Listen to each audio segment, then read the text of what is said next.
Assalamualaikum warahmatullahi wabarakatuh. Apa kabar sobat semuanya? Jumpa lagi dengan channel Mas Guru. Pada kesempatan ini saya akan berbagi tips bagaimana caranya untuk mengetahui kapan saatnya kita harus ganti oli ya sobat.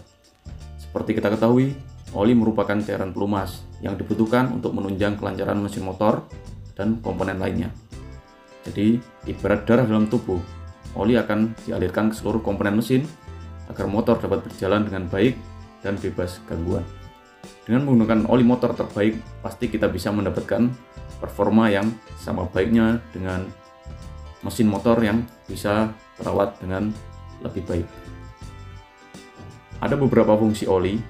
Fungsi utama oli adalah melindungi, melumasi, mendinginkan, dan juga membersihkan mesin kita.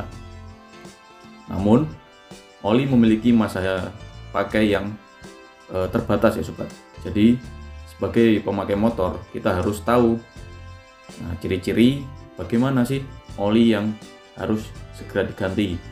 Karena kalau kita telat ganti itu bisa mengakibatkan mesin kita cepat rusak. Jadi seperti itu. Semakin kita rutin mengganti oli, maka membuat umur mesin lebih panjang dan membuat kinerja mesin lebih optimal. Jadi seperti itu ya sobat. Karena semua kerja mesin yang ada di dalam itu semuanya tergantung pada oli kita. Nah, seperti kita ketahui, oli memiliki kekentalan tertentu, yang mana semakin lama oli ini akan semakin cair sifatnya. Jadi seperti itu. Dan semakin cair, maka oli tidak akan baik. Jadi seperti itu ya sobat. Oke, langsung saja kita bahas ciri-ciri oli yang wajib diganti. Langsung saja kita ke yang pertama ya sobat ya. Yang pertama, secara umum itu kita dengan cara melihat speedometer. Jadi seperti itu. Kita harus teliti kapan kita mengganti oli. Kemudian jangan sampai ini ketika jarak tempuh motor kita sudah mencapai 2000 atau 3000 km maksimal. Nah, maka kita sebaiknya untuk mengganti oli tersebut.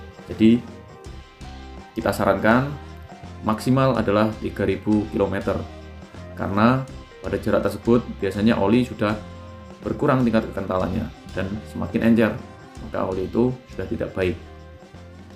Namun ada kalanya speedometer sobat tidak bekerja dengan baik, kadang mati dan lain sebagainya. Kita lanjut ke ciri berikutnya, yang mana oli kita sudah waktunya untuk ganti. Oke, kita lanjut yang kedua. Jadi yang kedua itu kita bisa melihat dari warna oli ya sobat. Nah, oli letaknya kan di dalam mesin. Lalu bagaimana cara melihatnya? Cara melihatnya gampang sekali ya sobat.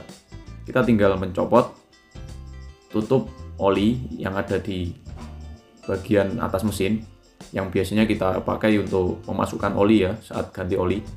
Tinggal kita copot. Nah, di situ biasanya ada tuas di dalamnya. Ada stick ya, stick memanjang. Nanti saat kita copot itu jangan lupa untuk dilap dulu. Nah, atau nggak perlu dilap ya. Nah, nanti kita celup, kita usahakan oli bisa menempel di stick tersebut. Kemudian kita amati warna oli yang menempel. Nah, kalau sobat kurang jelas bisa ditaruh di kertas putih atau bisa ditaruh di lantai yang berwarna putih. Nah, di situ kita bisa mengamati warna oli. Ketika oli itu semakin hitam warnanya, maka oli itu sudah sangat buruk. Semakin hitam warna oli, maka kualitas oli itu semakin jelek. Maka kalau sudah warnanya hitam, harus kita ganti. Kemudian kita lanjut ke ciri berikutnya, yang kedua. Ciri yang berikutnya sebelumnya sudah kita sebut, beberapa kali kita sebut bahwa oli yang sudah encer itu jelek untuk motor. Jadi bisa kita cek dari oli yang sudah kita ambil di stick tadi ya, yang kedua. Itu kita amati, kalau fisiknya sudah sangat encer, mendekati keenceran air ya. Kalau kita taruh itu sudah sangat encer, itu artinya oli tersebut sudah jelek kualitasnya. Karena oli memiliki kekentalan tertentu, yang mana dia lebih kental dari air pastinya ya sobat ya. Oke, jadi seperti itu. Oke, lanjut ke ciri yang ketiga. Ciri yang ketiga ini lumayan mudah ya. Jadi stick tadi ketika kita ambil, kita bersihkan dulu. Kemudian jangan lupa untuk dimasukkan ke dalam. Nah, ketika stick itu sudah tidak menyentuh oli, itu artinya jumlah oli sudah sangat sedikit, karena di stick itu biasanya ada batas minimal jumlah oli ya sobat ya. Ada batas minimal dan ada batas maksimal. Jadi kalau sudah tidak bisa menyentuh, otomatis oli yang ada di dalam mesin itu sudah berkurang sangat drastis. Jadi kita mau tidak mau, daripada kita menambah, sebaiknya kita mengganti oli tersebut. Lanjut ciri yang terakhir ya sobat, yang mana ciri ini pasti bisa dirasakan oleh semua pengendara, yaitu ciri yang keempat ya sobat ya. Ciri keempat adalah kita bisa merasakan dengan indera peraba kita, yaitu suhu mesin.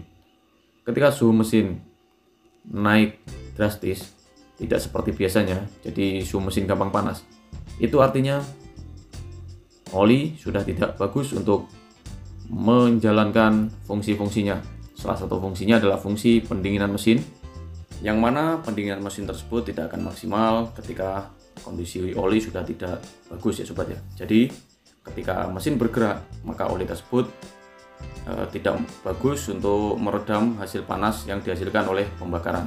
Jadi mesin kita akan gampang panas. Jadi ketika sobat sudah mengetahui perubahan-perubahan tersebut, ketika sobat berkendara dan mesin cepat panas, maka selain setelan karbu yang terlalu irit ya, ciri tersebut, mesin gampang panas tersebut adalah akibat dari oli yang sudah tidak bagus. Jadi mungkin seperti itu ya sobat, sedikit informasi tentang oli, kapan saatnya untuk mengganti oli. Jadi semoga bermanfaat informasi tersebut. Jangan lupa like, comment, subscribe, share, dan nyalakan loncengnya untuk mengetahui video selanjutnya yang sangat bermanfaat. Berkata wassalamualaikum warahmatullahi wabarakatuh. Salam Jos Gandos.